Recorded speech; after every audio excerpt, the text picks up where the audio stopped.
Nú erum við stödd í 5 herbergja íbúð í Safamýri 58-68. Hér sjáum við anddyrið. Í anddyrinu er fataskápur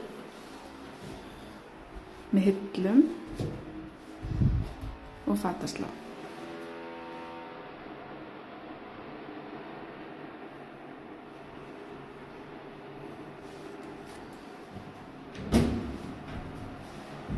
Hér til hægri er síðan fyrsta svefnherbergið, en í minni svefnherbyggjunum er engin fataskápur.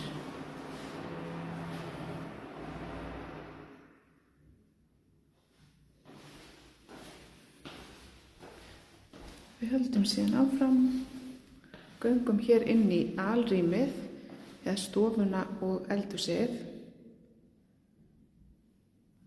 Við skulum skoða saman eldhúsið.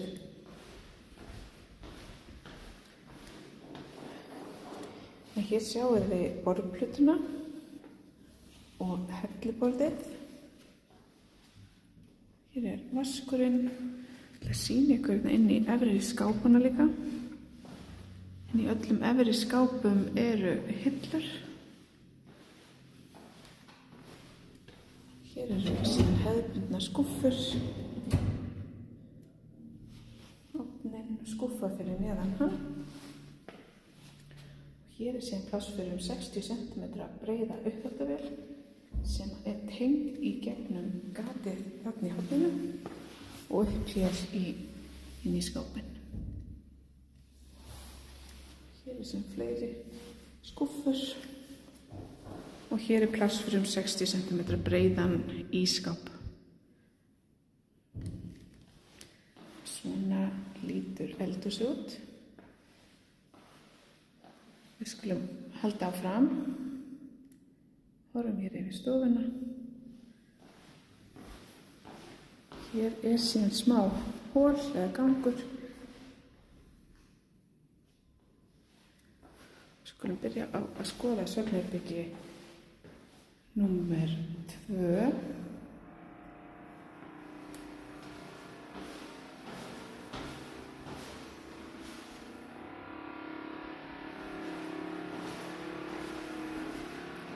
Förum svo skoðum svefnherbyggi númer 3 og þetta er hjónaherbyggið, stærsta svefnherbyggið í þessari íbúð.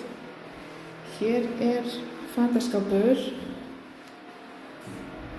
með fataslá og hillum.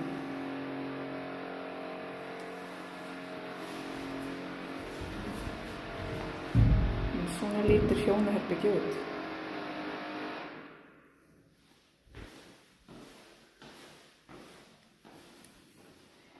Hér er síðan 4. svefnherbergið.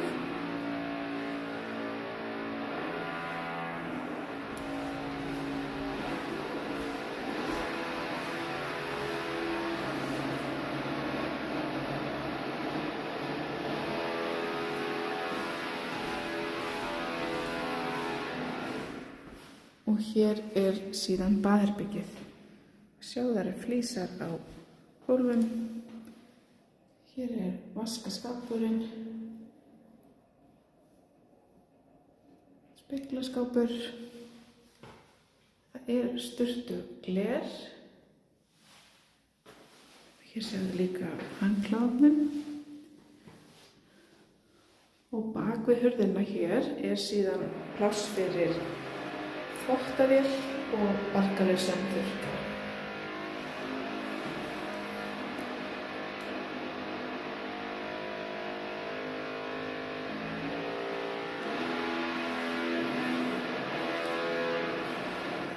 Við skulum taka síðan stuttan hring í lokin og skoða yfir íbúðina aftur. Þannig að baðherbergið, svefnherbergið, svefnherbergið 2, svefnherbergið 3 og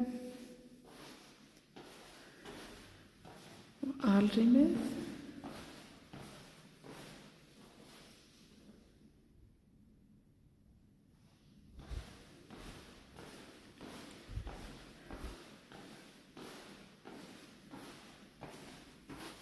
svefnherbyggi 4 og við endum síðan í anddyrinu þar sem við byrjuðum.